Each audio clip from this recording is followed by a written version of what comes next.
Imaginez une journée comme les autres. Vous vous réveillez, prenez votre café et vous vous préparez à affronter votre routine quotidienne. Encore un jour de soleil au paradis, mais que ça ne vous empêche pas de boucler votre ceinture en écoutant votre émission préférée. Tout semble normal, jusqu'à ce qu'un événement imprévu vienne tout bouleverser. Une rupture de la normalité. Un instant où le monde tel que vous le connaissez bascule. Sans prévenir.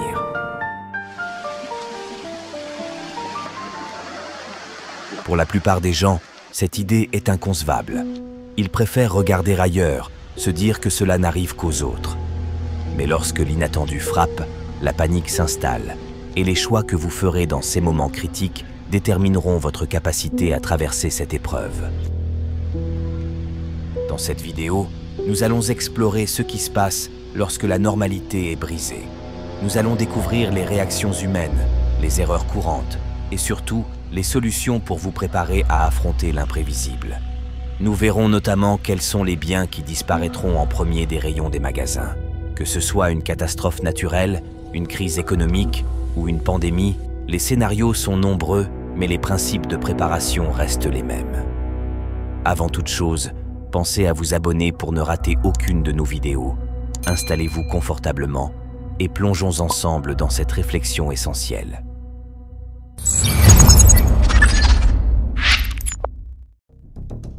Lorsqu'une rupture de la normalité survient, la première réaction de la plupart des gens est la panique. Parce qu'ils ne sont pas préparés. Ils n'ont jamais envisagé que leur quotidien pourrait être bouleversé. Et lorsque cela arrive, ils se précipitent pour rattraper le temps perdu. Mais le problème, c'est que tout le monde fait la même chose au même moment.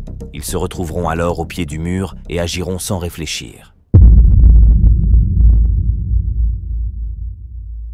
Prenons l'exemple des supermarchés.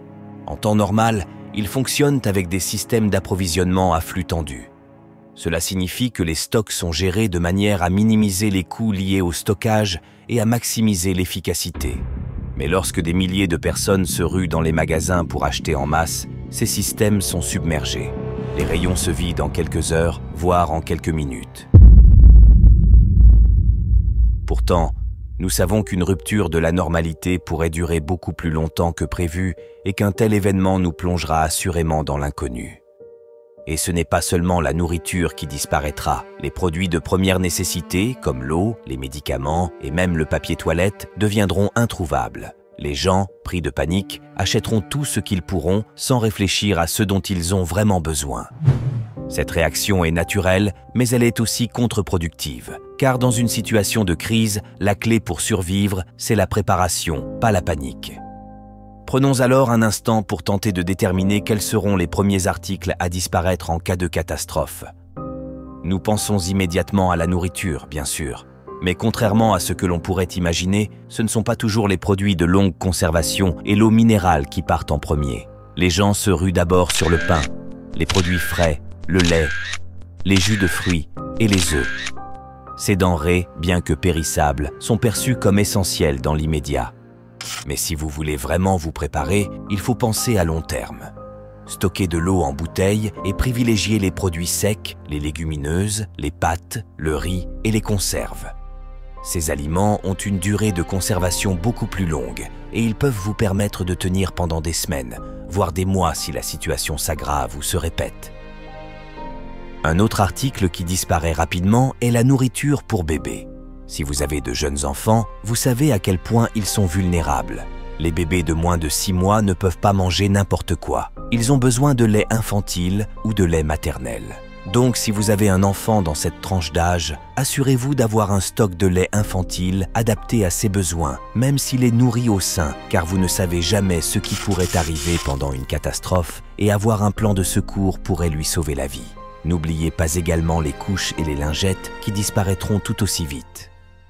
Ensuite, il y a le papier toilette. C'est presque devenu un symbole des situations de crise. Lorsque les gens ont réglé leurs besoins alimentaires, ils pensent immédiatement à leur confort de base. Et le papier toilette est en tête de liste. Il est toutefois difficile à stocker en raison du volume qu'il occupe, mais je vous conseillerais tout de même d'en garder quelques paquets de côté. Pensez aussi aux serviettes en papier, aux assiettes en carton et aux couverts en plastique qui seront très utiles. Ils ont l'avantage de vous aider à réduire la quantité d'eau nécessaire pour le nettoyage. D'ailleurs, les sacs poubelles sont aussi des indispensables pour pouvoir gérer vos déchets. Ils ne prennent pas de place et présentent une multitude d'utilisations diverses. Une autre chose qui disparaît rapidement est l'argent liquide. En cas de crise économique ou de panique générale, les gens se précipitent pour retirer de l'argent des distributeurs automatiques de billets. Si les banques ferment subitement ou si les distributeurs se retrouvent à sec, vous pourriez être à court de moyens de paiement. Il est donc sage d'avoir un peu d'argent liquide à la maison pour faire face à des situations imprévues. Préférez les petites coupures, car la personne en face de vous pourrait ne pas disposer de monnaie à vous rendre ou bien pourrait opportunément chercher à augmenter le prix de l'article convoité. Le carburant est un autre bien essentiel qui disparaît en cas de catastrophe. Que ce soit pour faire fonctionner votre voiture ou un groupe électrogène, l'essence et le diesel deviennent rapidement introuvables. Les stations-service pourraient subir une panne d'électricité ou même une ruée aux pompes causant une pénurie soudaine. Il est donc important d'avoir quelques bidons de carburant en réserve, mais attention à les stocker en toute sécurité. Cela pourrait vous permettre de quitter une zone devenue dangereuse en véhicule si les voies de circulation sont toujours libres. Le gaz en bonbonne ou en bouteille est également très utile. Il peut être utilisé pour cuisiner, chauffer ou même alimenter un groupe électrogène à double carburant. Si vous avez un réchaud de camping ou un chauffage au gaz, assurez-vous d'avoir stocké des bouteilles de rechange. Le gaz se conserve beaucoup plus longtemps que l'essence. Lorsqu'une rupture de la normalité survient, les médicaments se font soudainement rares dans les pharmacies. Que ce soit des médicaments délivrés sur ordonnance ou en vente libre, comme ceux contre la douleur, la fièvre ou le rhume, les stocks s'épuiseront en un éclair. Si vous ou un membre de votre famille avez besoin de médicaments spécifiques ou suivez un traitement, assurez-vous d'en avoir suffisamment de côté pour plusieurs semaines. Bien que cela ne soit pas intuitif, les matériaux de construction deviendront également rapidement introuvables. Après avoir subi une catastrophe naturelle, les gens se rueront par exemple sur le contreplaqué, le bois de charpente et les bâches pour protéger leurs habitations.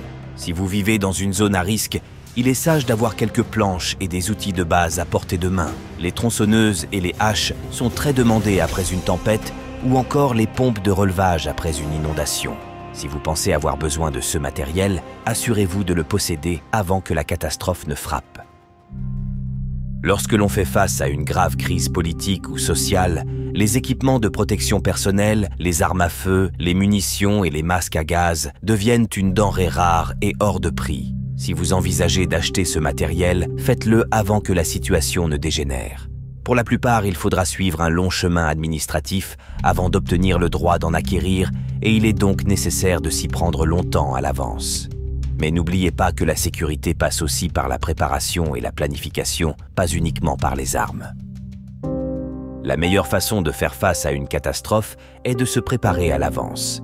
Mais cette préparation ne doit pas être générique ou simplement copiée sur ce que font les autres.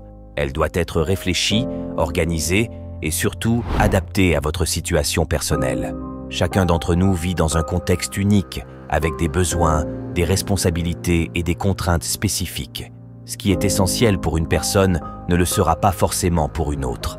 C'est pourquoi il est crucial de prendre le temps de réfléchir à ce qui est vraiment vital pour vous et vos proches. Commencez par lister les besoins de base, nourriture, eau, médicaments et produits d'hygiène. Mais allez plus loin.